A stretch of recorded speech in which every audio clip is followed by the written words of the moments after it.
Hello everyone, welcome to new mini blog. আজ হলো নববর্ষ, মানে বাংলা বছরের প্রথম দিন। তো আজকের এই শুভ দিনে ঘরে বসে থেকে কি করবো, সাজুগুজু করে বেরিয়ে পড়েছিলাম ঘুরু ঘুরু করতে। প্রতিটা দোকানে আর রাস্তায় ছিল একেবারে উপচে পড়া ভিড়।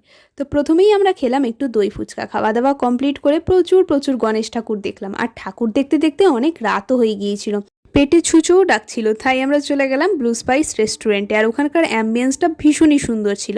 তো আমরা অর্ডার করেছিলাম এগ ফ্রাইড রাইস আর কড়াই চিকেন। পহেলা বৈশাখের দিনে নিজের জীবনের ছোটবেলার কথাগুলো মনে পড়ে যায়। আগে যখন ছোট ছিলাম মায়ের সাথে কত দোকানে যেতাম, সেই হালখাতা, মিষ্টির প্যাকেট আর ক্যালেন্ডার নিয়ে বাড়ি ফিরতাম।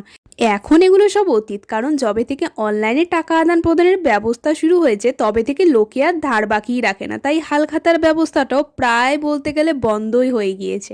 তারপরে খাওয়া দাওয়া কমপ্লিট করে বাড়ি ফিরে এলাম। তো আজকের ভিডিওটা এতটাই। তোমাদের কেমন লাগলো আমাকে অবশ্যই কমেন্ট করে জানিও।